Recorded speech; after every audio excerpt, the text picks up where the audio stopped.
Hello, good day.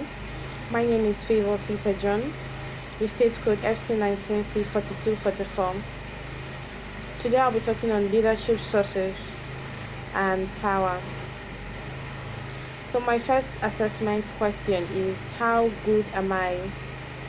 How do I exercise my power at work? Am I powerful at work? And I'll say, well, yes sometimes and no sometimes. So not really. Because I most times don't want to exercise the power. I want to feel that team spirit with them. I want to understand what they're going through and all of that. So the second question is the sources of powers I'm good at leveraging on. Well, I leverage on the power of expertise. I try to read more. I try to understand more. I try to want to experiment some things so that when such challenge comes up, I can be able to face it or handle it with all diligence. Secondly, I use the power of charisma. I want to build up an attitude in them that they should portray, even in my absence, for the work and all of that. But at this moment, it happens to be that the charisma helps them, it boosts them. They'll be like, yeah, they want to work with me. Then also, I teach them. There's sometimes that they don't know some things, and because I am giving them some goals, we are aiming at something, then I have to teach them and we have to learn together. It's a process. So we learn what we need to know. So I impart knowledge in them so that they can stand on their own even when I'm not around. And I think that makes it easier for me to delegate people in my absence, to delegate people who can do some certain jobs in my absence.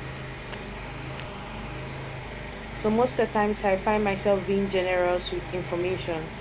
I tell them, okay, this is how we are going to do it, this is what we need to do, this is how we are going to achieve it, this is when, and this is at what point we need to implement this to meet our target goal. Then something I need to do when I'm working is I need to help balance my relationship with people and not to overplay my personal agenda. I need to strike a balance between those two. So I want to relate with you. I want to have an interpersonal relationship with you. And then I don't want my personal goals, my personal things to overplay in that relationship because we have a target. So that's one thing I know I need to work on. And the last question, what could I do to help people to be more powerful? I boost their morale. I encourage them at work. I tell them you can do this. I teach them. I make them understand it's no big deal. Sometimes even when they find it hard understanding, I create time for them. I give them a little more time. I give them patience. I give them this atmosphere whereby they can confide in me and tell me, okay, this is what they need to do, what they don't need to do. Then I tailor their success. I tailor their success and I use my power to give them rewards. So when they tell me that they have to achieve this and this and that and that, and I've watched it over a month, I can bring out the best participants of the month. I can bring out additional bonuses for those who performed very good or exceptionally well at the month.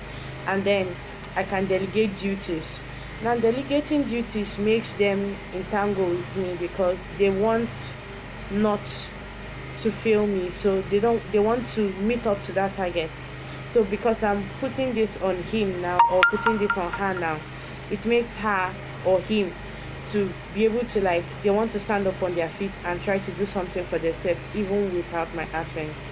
I think with these few points of mine, I have been able to answer the questions on leadership sources and